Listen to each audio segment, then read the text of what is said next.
남편이 나무 뒤주에 갇혀 여드레 만에 죽어가는 모습을 지켜봐야 했던 여인이 있습니다. 조선 500년 역사상 가장 충격적인 사건, 뒤주 속에서 죽어간 세자, 그 옆에서 아무것도 할 수 없었던 한 여인이 있었습니다. 26의 나이에 과부가 된 그녀는 그 후 50년을 더 살았습니다. 비극의 기억을 안고 입 밖에 낼 수 없는 진실을 가슴에 묻은 채로 말입니다. 하지만 그녀는 침묵하지 않았습니다. 글로 남겼습니다. 그 끔찍했던 날의 기억을, 남편이 무너져가는 모습을, 그리고 자신이 감당해야 했던 70년의 무게를. 그녀가 남긴 한 중록은 조선시대 궁중 비극을 가장 생생하게 전하는 유일한 증언입니다. 오늘은 해경궁 홍씨의 이야기를 들려드리겠습니다. 권력의 정점에 있으면서도 가장 무력했던 한 여인의 일생. 사랑하는 사람들을 지키지 못했지만 진실만큼은 끝내 기록으로 남긴 그녀의 이야기입니다. 1735년 영조 11년 여름이었습니다. 서울 안국동 풍양홍씨 집안에 딸이 태어났습니다. 아버지는 훗날 좌의정까지 오를 홍봉한이었고 어머니는 명문가의 딸 한산이 씨였습니다. 집안의 기대와 사랑을 한 몸에 받으며 자란 이 소녀에게 운명적인 날이 찾아온 것은 10살 때였습니다. 1744년 세자빈 간택이 시작되었습니다. 영조의 아들 사도세자를 위한 배필을 뽑는 자리였습니다. 삼간택을 거쳐 최종적으로 선택된 이가 바로 홍씨였습니다. 10살 소녀가 세자빈 가래를 올리고 창덕궁으로 들어갔습니다. 궁궐한 동궁전. 홍씨가 처음 만난 남편 사도세자는 11살이었습니다. 어린 나이였지만 세자는 이미 총명함으로 소문이 자자했습니다. 글씨를 잘 쓰고 그림에 능했으며 책을 읽으면 금방 이해했습니다. 무예도 뛰어나서 활쏘기와 말타기에 일가견이 있었습니다. 어린 부부는 서로에게 호감을 느꼈습니다. 세자는 아내에게 다정했고 홍씨는 남편을 존경했습니다. 궁중 사람들은 세자 부부의 금슬이 좋다며 부러워했습니다. 모든 것이 순조로워 보였습니다. 하지만 궁궐 안에는 이미 먹구름이 끼고 있었습니다. 영조와 세자 사이에 보이지 않는 균열이 생기기 시작한 것입니다. 영조는 탕평책으로 유명한 개혁군주였습니다. 당파 싸움을 없애고 능력 있는 사람을 등용하겠다는 원대한 포부를 가진 임금이었습니다. 하지만 그는 동시에 극도로 완벽주의적인 성격의 소유자였습니다.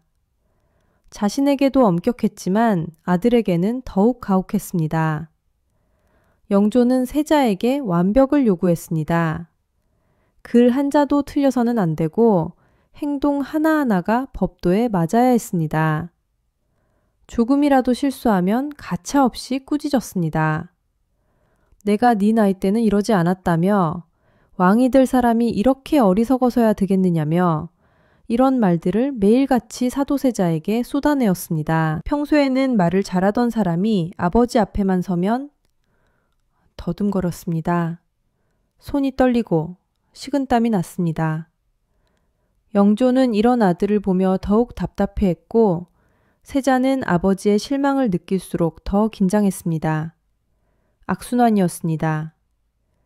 홍씨는 남편을 위로했지만 근본적인 해결책은 없었습니다. 1752년 세자가 18살 되던 해였습니다. 영조는 세자에게 대리청정을 맡겼습니다. 이제부터는 직접 나란 일을 처리하라는 것이었습니다. 기회이자 시험이었습니다. 처음에는 괜찮았습니다. 세자는 나름대로 정무를 처리했고 신하들의 평가도 나쁘지 않았습니다. 하지만 문제는 영조였습니다. 영조는 세자가 내린 결정을 일일이 검토했고 마음에 들지 않으면 되돌렸습니다. 세자의 권위는 땅에 떨어졌습니다. 신하들은 세자의 명을 듣지 않았습니다. 어차피 영조가 뒤집을 것이 뻔했기 때문입니다. 세자는 허수아비 신세가 되었습니다. 20살 청년이 감당하기에는 너무 큰 좌절이었습니다. 이 무렵부터 세자의 행동이 이상해지기 시작했습니다. 갑자기 소리를 지르거나 물건을 집어던졌습니다. 궁녀들에게 이유 없이 화를 냈습니다. 밤에는 악몽에 시달렸고 낮에는 환청을 들었습니다. 홍 씨는 남편의 변화를 가장 먼저 알아차렸습니다. 처음에는 스트레스 때문이라고 생각했습니다. 아버지의 압박이 심해서 그런 거라고, 시간이 지나면 나아질 거라고 믿었습니다. 하지만 시간이 갈수록 증상은 심해졌습니다. 세자는 옷에 집착하기 시작했습니다. 하루에 수십 번씩 옷을 갈아입었습니다. 조금이라도 구겨지거나 더러워지면 찢어버렸습니다. 궁중의 침방은 세자의 옷을 만드느라 밤낮이 없었습니다. 하지만 영조에게는 이런 사실을 숨겨야 했습니다. 알려지면 큰일이었습니다. 더 심각한 것은 폭력이었습니다. 세자는 궁녀들을 때리기 시작했습니다. 처음에는 가볍게 밀치는 정도였지만 점점 심해졌습니다. 매질을 하고 발로 차고 급기야 목을 조르는 일까지 벌어졌습니다. 궁녀들은 세자를 두려워하며 피했고 이는 세자를 더욱 분노하게 만들었습니다. 홍 씨는 남편을 말렸습니다. 하지만 세자는 광기에 사로잡혀 있을 때는 아내의 말도 듣지 않았습니다. 그러다가 정신을 차리고 나면 자신이 무슨 짓을 했는지 기억하지 못했습니다. 기억하더라도 후회하며 울었습니다. 1757년 끔찍한 일이 벌어졌습니다. 세자가 궁녀를 때려 죽인 것입니다. 처음에는 한 명이었지만 그 후로도 계속되었습니다. 홍 씨는 절망했습니다. 이제는 더 이상 숨길 수 없었습니다. 곧 영조의 귀에 들어갈 것이 뻔했습니다. 궁중의 소문은 빠르게 퍼졌고 결국 영조의 귀에까지 들어왔습니다. 영조는 분노했습니다. 그는 세자를 불러 추궁했습니다. 세자는 아무 말도 하지 못했습니다. 아버지 앞에 선 세자는 벌벌 떨기만 했습니다. 영조는 이런 아들을 보며 더욱 화가 났습니다. 하지만 세자는 고개만 숙이고 있었습니다. 영조는 세자를 엄하게 벌했습니다. 하지만 벌을 주고 나면 후회했습니다. 밤에 잠을 이루지 못하고 세자 걱정을 했습니다. 하지만 낮이 되면 또다시 세자를 꾸짖었습니다. 영조 자신도 괴로웠습니다. 궁중의 분위기는 날로 험악해졌습니다. 세자와 영조는 서로를 피했습니다. 만나면 다툼이 일어났고 그럴 때마다 궁궐 전체가 얼어붙었습니다. 홍 씨는 그 사이에서 중재자 역할을 하려 했었지만 역부족이었습니다. 1762년 윤 5월 운명의 날이 다가왔습니다. 영조는 세자를 창경궁으로 부르라고 명했습니다. 세자는 두려움에 떨며 아버지 앞에 섰습니다. 영조의 얼굴은 차갑게 굳어 있었습니다. 영조가 입을 열었습니다. 세자는 더 이상 아들이 아니었습니다. 세자의 자리에서 물러나 스스로 목숨을 끊으라는 명이었습니다. 세자는 무릎을 꿇고 용서를 빌었습니다. 하지만 영조의 마음은 이미 굳어 있었습니다.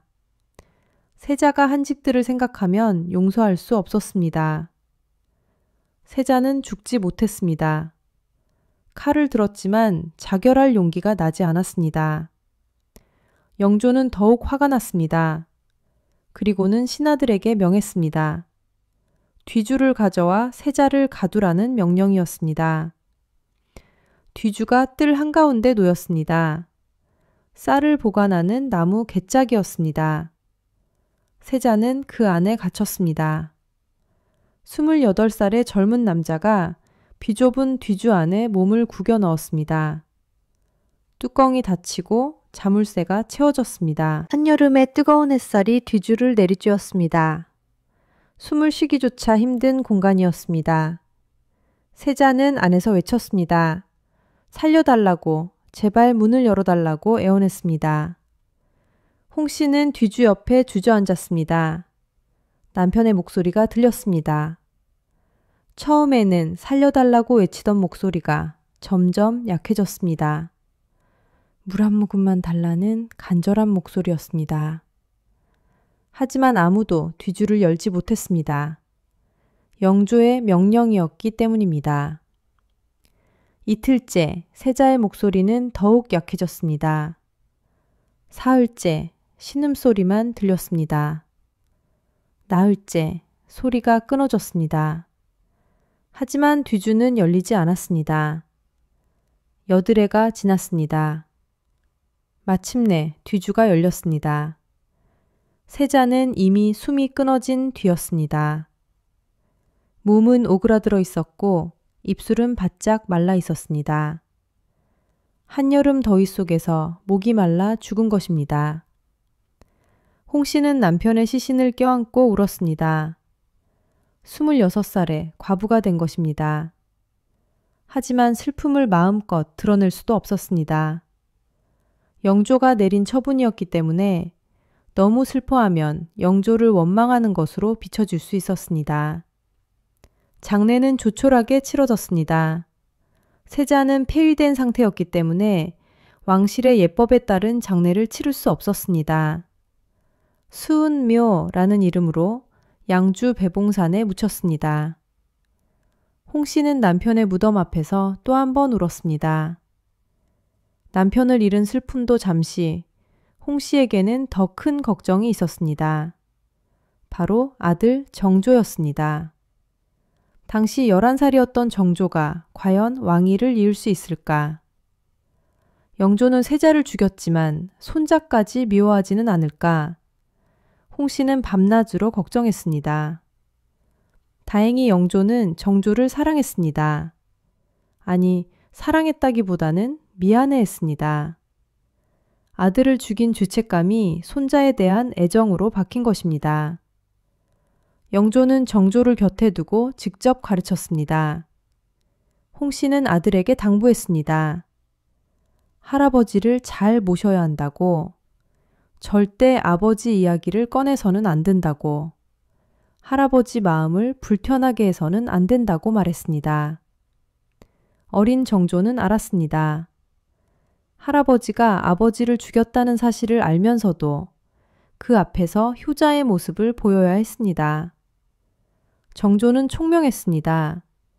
영조의 기대에 부응했고 신하들의 신임도 얻었습니다.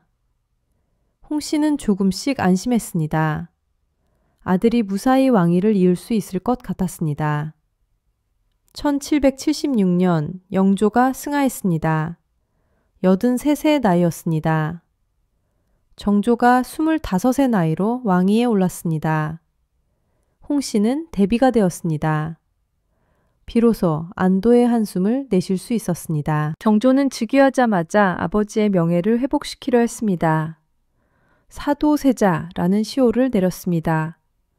뒤주에서 죽은 비참한 죽음이 아니라 슬픔 속에 돌아가신 세자로 기억되기를 원했습니다. 하지만 이 과정은 순탄치 않았습니다. 노론 벽파를 중심으로 반대 세력이 일어났습니다. 사도세자는 역적이나 다름없다는 것, 그런 사람에게 시호를 내리는 것은 영조를 부정하는 것이라는 주장이었습니다. 정조는 이들과 평생을 싸워야 했습니다. 홍 씨는 또다시 정치적 소용돌이의 중심에 섰습니다. 아들을 지지하는 세력과 반대하는 세력 사이에서 그녀는 신중하게 처신해야 했습니다. 한쪽으로 치우치면 또 다른 비극이 일어날 수 있었습니다. 1795년 홍 씨의 회갑이었습니다. 정조는 어머니를 위해 성대한 잔치를 준비했습니다. 수원 화성으로 행차하여 8일 동안 이어진 이 잔치는 조선 역사상 가장 화려한 행사였습니다. 을묘원행이라 불린 이 행사에는 정치적 의도도 담겨 있었습니다. 왕권을 과시하고 어머니에 대한 효심을 드러내며 아버지 사도세자의 무덤인 현룡원을 참배하는 것, 정조는 이 모든 것을 한꺼번에 이루려 했습니다. 홍 씨는 화성 행차를 하면서 감회가 남달랐습니다.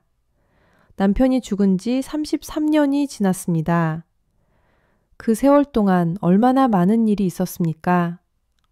하지만 이제 아들이 왕이 되었고 남편의 무덤도 화려하게 조성되었습니다.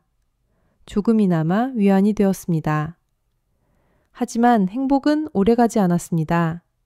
1800년 정조가 갑자기 병으로 쓰러졌습니다. 49의 한창 나이였습니다.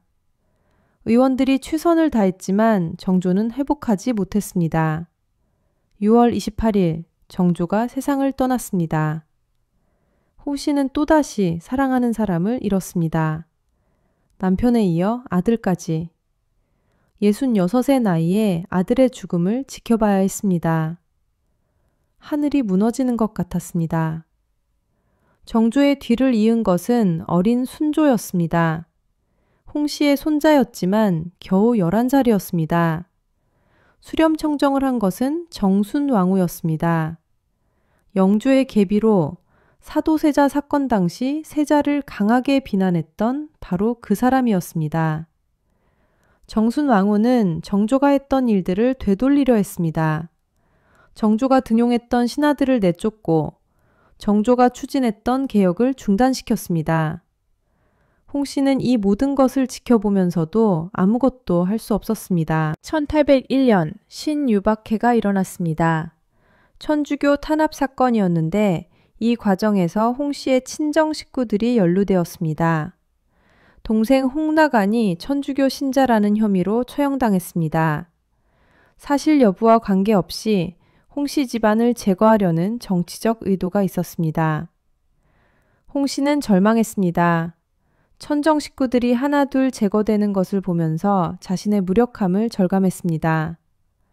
대비의 자리에 있으면서도 동생 하나 지키지 못하는 자신이 한심했습니다. 이런 상황에서 홍씨가 선택한 것은 글쓰기였습니다. 1802년 그녀는 한중록을 쓰기 시작했습니다. 처음에는 친정 조카 홍수영을 위해 쓴 글이었습니다. 사도세자 사건의 진실을 알리고 홍씨 집안에 씌워진 누명을 벗기기 위함이었습니다. 한중록을 쓰는 것은 고통스러운 작업이었습니다. 잊고 싶은 기억들을 하나하나 끄집어내야 했습니다.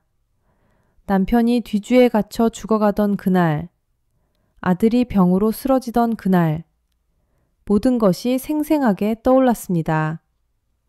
하지만 홍씨는 멈추지 않았습니다. 이것이 자신이 할 수 있는 유일한 저항이었습니다. 말로는 할 수 없었던 진실을 글로 남기는 것. 후세 사람들이 알아주기를 바라며 그녀는 붓을 들었습니다. 한중록에는 홍씨의 복잡한 감정이 담겨 있습니다. 남편 사도세자에 대한 사랑과 두려움, 시아버지 영조에 대한 원망과 이해, 아들 정조에 대한 자부심과 걱정, 이 모든 것이 글 속에 녹아 있습니다.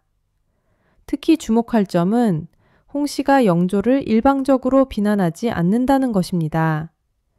오히려 영조의 고뇌도 함께 기록했습니다. 영조가 아들을 죽인 후 얼마나 후회했는지, 밤마다 악몽에 시달렸는지를 담담하게 서술합니다. 홍씨는 자신의 책임도 회피하지 않았습니다. 남편의 병을 미리 알아차리지 못한 것, 영조와 세자 사이를 제대로 중재하지 못한 것을 자책했습니다. 한중록은 그래서 더욱 진실하게 느껴집니다. 1805년 순조가 친정을 시작하기 직전에 홍씨는 한중록을 다시 보완했습니다. 정조 시대의 일들과 정순왕후의 수렴청정 시기에 대한 내용을 추가했습니다. 손자가 직접 정사를 돌보기 전에 역사의 진실을 분명히 해두고 싶었던 것입니다. 한중록의 마지막 부분은 특히 애절합니다. 홍씨는 자신의 일생을 회고하며 모든 것이 운명이었다고 말합니다. 하지만 그 운명을 받아들이기까지 얼마나 많은 눈물을 흘렸는지, 얼마나 외로웠는지를 토로합니다. 홍씨가 가장 힘들어했던 것은 진실을 말할 수 없다는 것이었습니다. 남편의 광기, 시아버지의 잔혹함, 궁중의 음모들, 이 모든 것을 알고 있었지만 입 밖에 낼 수 없었습니다. 한마디 잘못하면 집안 전체가 위험에 처할 수 있었습니다. 그래서 한중록은 더욱 소중합니다. 말할 수 없었던 진실을, 숨겨야 했던 감정을 글로 남긴 것입니다. 후세 사람들에게 이 비극이 단순히 한 사람의 잘못 때문이 아니었음을 전하고 싶었던 것입니다. 1815년 정월 13일, 해경궁 홍씨가 세상을 떠났습니다. 81살이었습니다. 10살에 궁궐에 들어온 이후 71년을 왕실에서 보낸 것입니다. 그 긴 세월 동안 그녀는 세자빈에서 왕 대비까지 조선 왕실의 모든 격변을 겪었습니다. 장례는 성대하게 치러졌습니다. 순조는 할머니를 극진히 모셨고 온 나라가 애도했습니다. 홍 씨는 남편 사도세자 곁에 현룡원에 함께 묻혔습니다.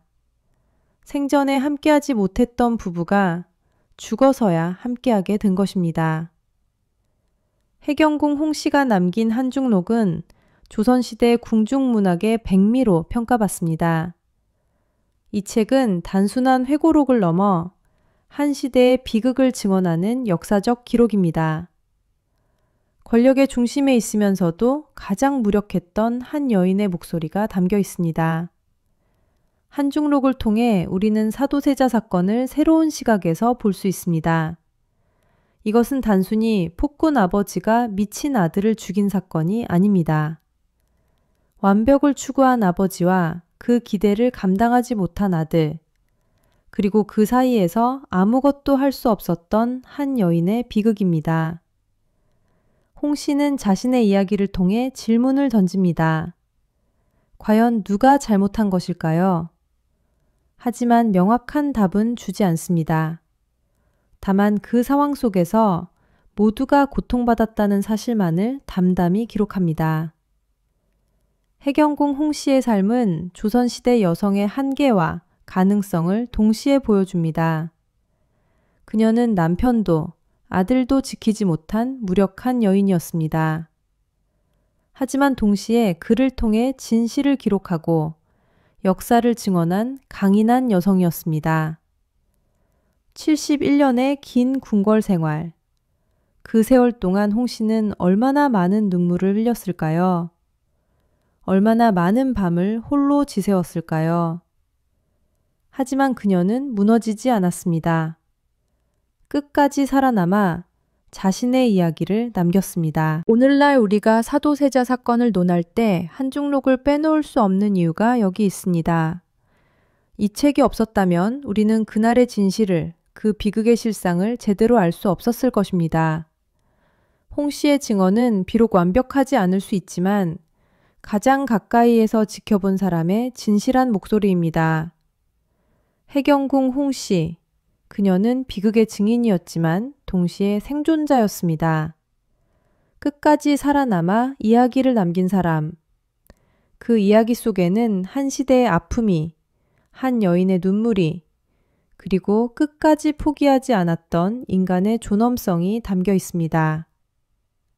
오늘 이 이야기를 통해 이 채널을 사랑해주시는 분들의 삶이 조금이라도 달라지기를 바랍니다. 더 용기 있게, 더 지혜롭게, 그리고 더 따뜻하게 살아갈 수 있기를 바랍니다. 그것이 바로 역사를 배우는 진짜 이유이니까요. 다음 영상에서 또 만나 뵙겠습니다. 시청해주셔서 감사합니다. 구독, 알림, 좋아요는 사랑입니다.